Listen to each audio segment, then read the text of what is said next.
Orgullo y Prejuicio, de Jane Austen, capítulo 50, leído por Adriana.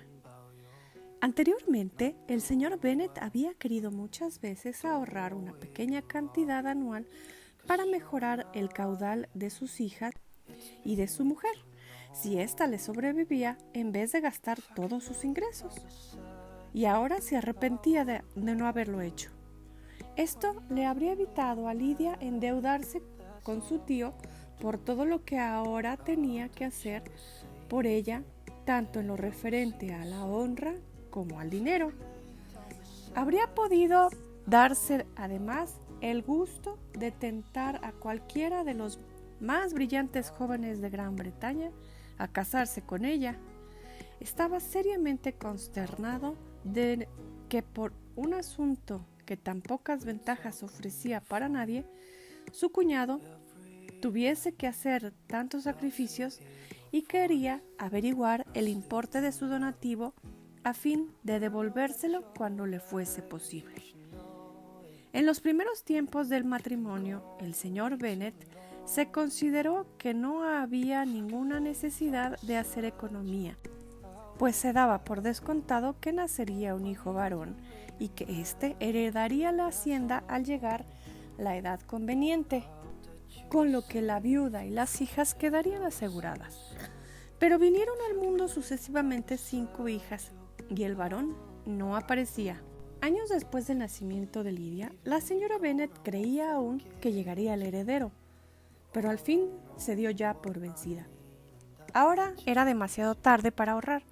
La señora Bennet no tenía ninguna aptitud para la economía y el amor de su marido a la independencia fue lo único que impidió que se excedieran en sus gastos. En las capitulaciones matrimoniales había 5,000 libras aseguradas para la señora Bennet y sus hijas, pero la distribución dependía de la voluntad de los padres. Por fin, este punto iba a decidirse en lo referente a Lidia, y el señor Bennet no vaciló en exceder a lo presupuesto. En términos de gratitud por la bondad de su cuñado, aunque expresados muy concisamente, confió al papel su aprobación a todo lo hecho y su deseo de cumplir los compromisos contraídos en su nombre. Nunca hubiera creído que Wickham consintiese en casarse con Lidia a costa de tan pocos inconvenientes como los que resultaban de aquel arreglo. 10 libras anuales era lo máximo que iba a perder al dar las 100 que debía entregarles, pues entre los gastos ordinarios fijos, el dinero suelto que le daba Lidia y los continuos regalos en metálico que le hacía su madre se iban en Lidia poco menos que aquella suma. Otra de las cosas que le sorprendieron gratamente fue que todo se hiciera con tan insignificante molestia para él, pues su principal deseo era siempre que le dejasen tranquilo. Pasado el primer arranque de ira que le motivó buscar a su hija, volvió, como era de esperar, a su habitual indolencia. Despachó pronto la carta, eso sí, tardaba en emprender las cosas, pero era rápido en ejecutarlas. En la carta pedía más detalles acerca de lo que adeudaba a su cuñado, pero estaba demasiado resentido con Lidia para enviarle ningún mensaje. Las buenas nuevas se extendieron rápidamente por la casa y con proporcional prontitud por la vecindad.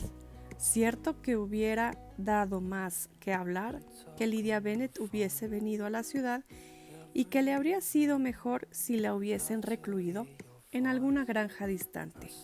Pero ya había bastante que charlar sobre su matrimonio y los bien intencionados deseos de que fuese feliz que antes habían expresado las malévolas viejas de Merrington.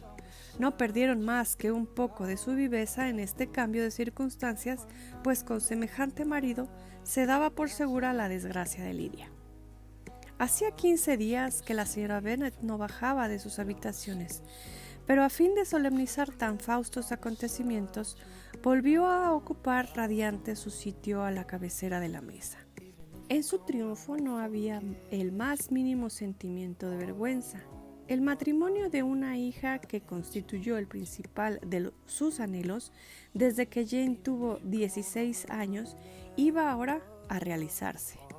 No pensaba ni hablaba más que de bodas elegantes, muselinas finas, nuevos criados y nuevos carruajes. Estaba ocupadísima buscando en la vecindad una casa conveniente para la pareja, y sin saber ni considerar cuáles serían sus ingresos, rechazó muchas por falta de amplitud o de suntuosidad. Hyde Park, decía, iría muy bien si los Goodlings lo dejasen, o la casa de Stock, si el salón fuese mayor, pero Ashworth está demasiado lejos. Yo no podría resistir que viviese a 10 millas de distancia. En cuanto a la quinta de Purvis, los áticos son horribles. Su marido la dejaba hablar sin interrumpirla mientras los criados estaban delante, pero cuando se marcharon le dijo: «Señora Bennet, antes de tomar ninguna de esas casas o todas ellas para su hija, vamos a dejar las cosas claras. Hay en esta vecindad una casa donde nunca serán admitidos. No animaré el impudor de ninguno de los dos recibiéndolos en Longbourn». A esta declaración siguió una larga disputa, pero el señor Bennet se mantuvo firme. Se pasó de este punto a otro y la señora Bennet vio con asombro y horror que su marido no quería adelantar ni una guinea para comprar el traje de novia de su hija. Aseguró que no recibiría de él ninguna prueba de afecto en lo que a ese tema le refería. La señora Bennet no podía comprenderlo. Era superior a las posibilidades de su imaginación que el rencor de su marido llegase hasta el punto de negar a su hija el privilegio sin el cual su matrimonio apenas parecería válido. Era más sensible a la desgracia de que su hija no tuviese vestido de novia que ponerse que a la vergüenza de que se hubiese fugado y hubiese vivido con Wickman 15 días antes que la boda se celebrara. Elizabeth se arrepentía más que nunca de haber comunicado a Darcy, empujada por el dolor del momento, la acción de su hermana. Pues, ya que la boda iba a cubrir el escándalo de la fuga, era de suponer que los ingratos preliminares serían ocultados a todos los que podrían ignorarlos. No temía la indiscreción de Darcy. Pocas personas le inspiraban más confianza que él, pero le mortificaba que supiese la flaqueza de su hermana. Y no por el temor de que le acarrease a ella ningún perjuicio, porque de todos modos el abismo que parecía mediar entre ambos era invencible. Aunque el matrimonio de Lidia se hubiese arreglado de la manera más honrosa, no se podía suponer que Darcy quisiera emparentar con una familia que a todos los demás reparos iba a añadir ahora la alianza más íntima con el hombre que con tanta justicia Darcy despreciaba. Ante una cosa así era natural que Darcy retrocediera. El deseo de ganarse el afecto de Elizabeth que ésta había adivinado en él en Derbyshire no podía sobrevivir a semejante golpe. Elizabeth se sentía humillada, entristecida y llena de vagos remordimientos. Ansiaba su cariño cuando ya no podía esperar obtenerlo. Quería saber de él cuando ya no había la más mínima oportunidad de tener noticias suyas. Estaba convencida de que habría podido ser feliz con él, cuando era probable que no se volvieran a ver. ¡Qué triunfo para él!, pensaba. Si supiera que las proposiciones que deseché con tanto orgullo hace solo 4 meses las recibiría ahora encantada. No dudaba que era generoso como el que más. Pero mientras viviese, aquello tenía que constituir para él un triunfo.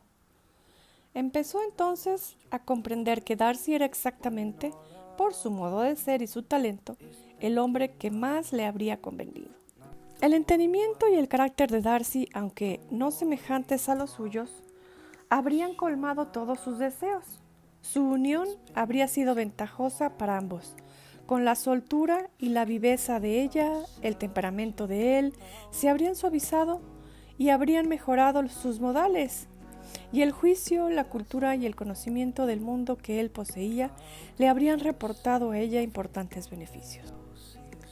Pero ese matrimonio ideal ya no podía dar una lección a las admiradoras multitudes de lo que era la felicidad conyugal.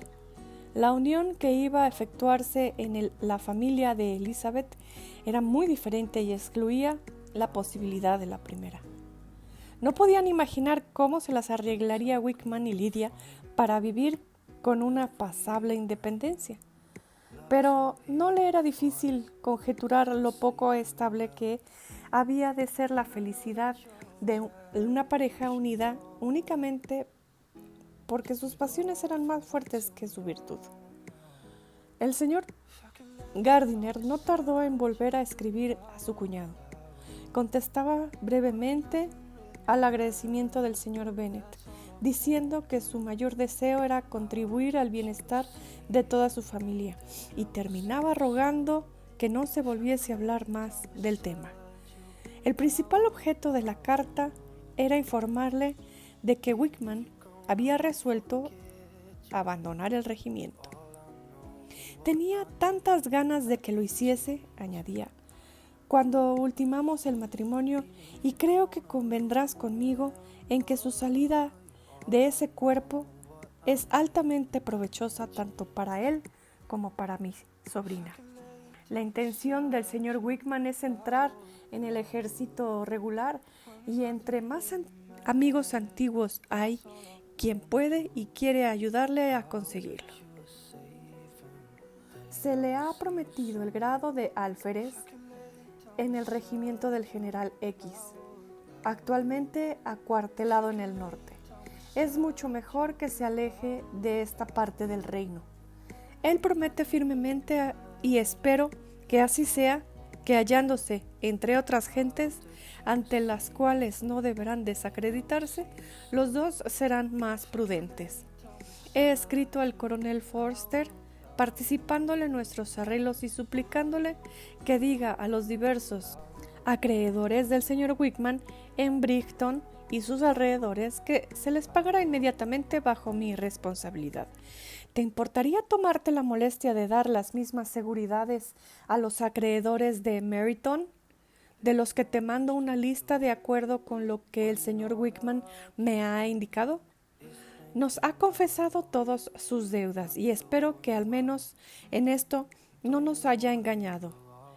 Haggerston tiene ya instrucciones y dentro de una semana estará todo listo.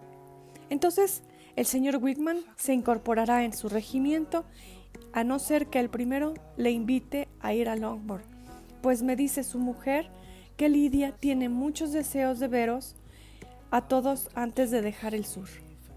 Está muy bien y os ruega sumisamente que os acordéis de ella, su madre, y tú. Tuyo, E. Gardiner. El señor Bennet y sus hijas comprendieron las ventajas de que Wickman se aliese de la guarnición del condado tan claramente como el señor Gardiner, pero la señora Bennet no estaba tan satisfecha como ellos.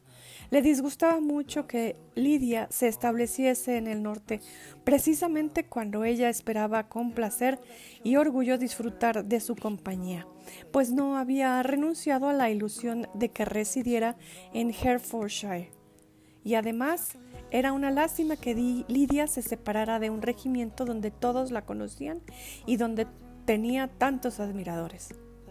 Quiere tanto a la señora Forster que les hará muy duro abandonarla. Y además hay varios muchachos que le gustan. Puede que los oficiales del regimiento del general X no sean tan simpáticos. La súplica, pues como tal había de considerarse de su hija de ser admitida de nuevo en la familia antes de partir para el norte, fue al principio rotundamente denegada. Pero Jane y Elizabeth, por los sentimientos y por el porvenir de su hermana, deseaban que se notificase su matrimonio a sus padres en persona, e insistieron con tal interés, suavidad y dulzura en que el señor Bennet accediese a recibirlos a ella y a su marido en Longbourn después de la boda, que le convencieron. de modo que la señora Bennet tuvo la satisfacción de saber que podrían presentar a la vecindad a su hija casada antes de que fuese desterrada al norte.